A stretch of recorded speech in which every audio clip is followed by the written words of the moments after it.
Good to see everybody today. Got some new faces in the room, and we got a lot of people online who watch us online. And I'm going to start today by giving you 3 tools, okay? 3 tools, because today what we're covering is skills that pay the bills. Skills that pay the bills. And one of the skills, this is like a little bonus material before I get into what's in your handouts. One of the number 1 skills you can produce is the skill to get a person to take an action. How many of you see people every day that struggle to get a person to make a decision? And you got to ask yourself, why is making a decision so hard? Why do people stress so much about it? I mean, all of us know that we made bad decisions before, yes or no? Yes. Okay. And the regret of making a bad decision is what causes us not to want to make a decision. Okay, like I did a bad deal. Like I put $50,000 into an investment in Texas, into a technology company that a guy that was 74 years old that was managing $6 billion told me, I guarantee you'll 30 times the investment on this. He's managing $6 billion. He said, I personally am putting $450,000 into it. He said, Coach, it's a no-brainer. I put $50,000 into it, thinking, okay, 50,000 times 30. Okay, and then I sat in on one board meeting, and I said, they have no idea how to sell this whatsoever. None, zero. So they created a technology that was cybersecurity technology, and it was a great product that they didn't know how to sell. And it took me all of one meeting to go, I will never see that 50,000 again, right? But what he told me, hey, I'm putting 450,000 of my own money. It's a lot, Coach, 30 times, I guarantee it. This is a guy who's been investing other people's money for years successfully. And sure enough, I have never seen $1 from that $50,000. It's basically like just throwing it out the window. So I'm reading a book right now called The Power of Regret by Dan Pink. Dan Pink, the reason I was attracted to Dan Pink initially was because he wrote a book called Drive, and it's similar to what I talk about in Pray Drive and Flip the Switch. Have you read that book yet? Okay, so it's similar to what I'm talking about in Flip the Switch, but he said there were 3 main drivers for people: purpose, mastery, and autonomy. And so he kind of got me interested in what really drives people, right? And he writes this book called The Power of Regret. And he's basically saying that not all regret is bad. How many of you have ever been told you want to live your whole life with no regrets, right? Okay. What he's saying in that book is that regret can actually be good if it causes you to change your behavior. So if you really screw something up enough, if you really drop the ball enough, if you really, right, like me, making that $50,000 investment into something I knew nothing about, by the way, cybersecurity, what it'll actually do is cause you to change. Okay? And so he's saying that there's all these studies about regret, and it's actually not always a bad thing. Now, if you read that and you compare it with Bronnie Ware, she wrote a book called The 5 Regrets of the Dying. And she basically asked people in the last 12 weeks of their life what they regret the most. And it's interesting because men and women regretted similar things, but one of the things they both regretted was I lived my whole life for somebody else. And I never really did what I wanted to do. Never really became what I wanted to become. Okay? I was always doing this. So he talks about, I'm going to tie all this into helping a person make a decision. Because when you're trying to get a person to make a decision, which is a skill that you need in today's economy. Okay? Because Brandon may need to help a person make a decision to do a mortgage even when they say the rates are high, right? And he's got to convince them that it's okay, you can do this today. Let me tell you why this is okay to do this today. But here's what they're doing. They're sitting around and they're so freaked out and scared that they just don't do anything. So when people are scared, what do? They fight, they flee, or they freeze. That's what they do. Okay?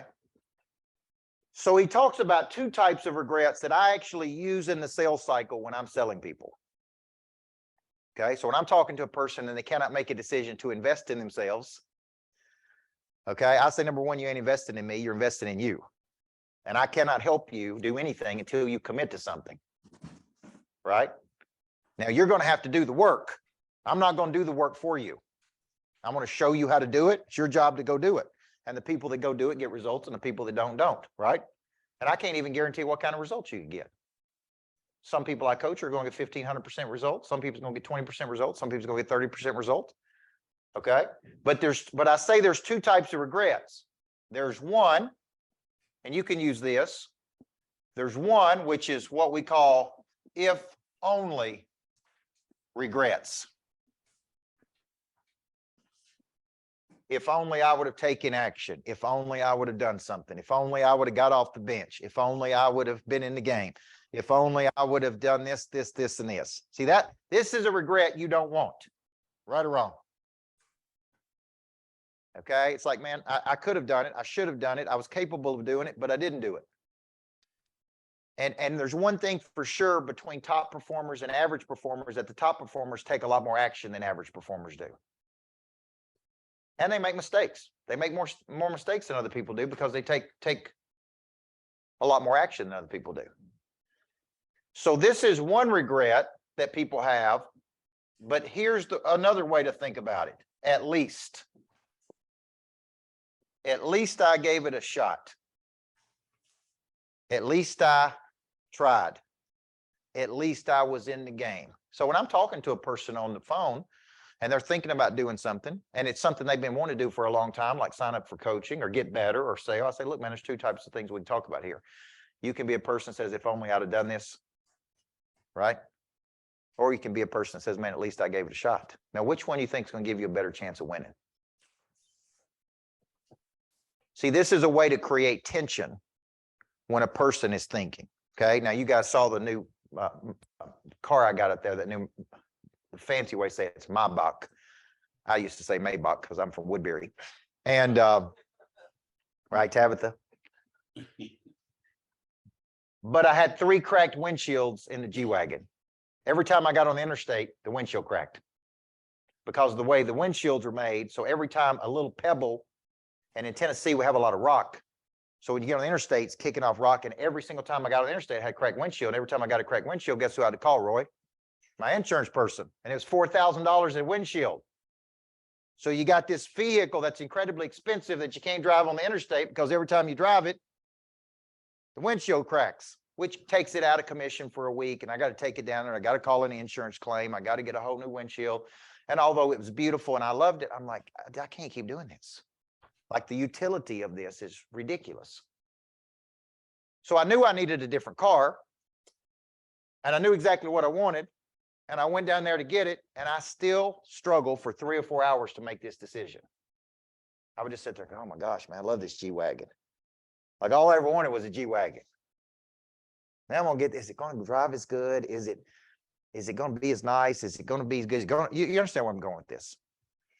And the sales guy said to me, this is a much better vehicle for you based on what you're trying to do. Trust me, you're going to love it. I'm telling you, you want to work, you want to ride, you want to do these things. This is specifically made. There is not a car in the world made more for you, coach, than what you're trying to do than this one. I'm sitting there going, oh, he's trying to sell me this car, blah, blah, blah.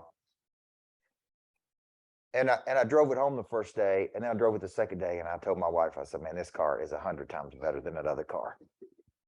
You with me? It's like I can't wait to get in it and drive it because of how good it drives. You follow me? And it's the same as far as cost of what the G-Wagon was. So my point is, but look at how scared I was. I still fretted over that decision. Now, how many of you have ever was scared to death to make a decision, then you made it, and it was 10 times better than what you had? And you just had to have enough guts to make the decision. Yes? Okay. This happens all the time. I remember, Tommy, when I lived over there, where was it? Over in that other subdivision, Puckett Station. And I loved that house. I designed that house. And then we were going over to Sanctuary Place. And I remember sitting on my back patio and crying, literally crying. Like, I can't leave this house.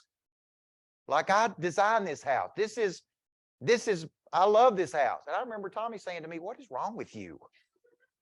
Like the house you're going to is 100 times better than the house you're living in, right? And I remember being scared to death to leave that house. And I went over to the new house, and I remember calling him about literally a week later saying, it's 100 times better. You with me? This is how we think about decisions. How many of y'all think like this?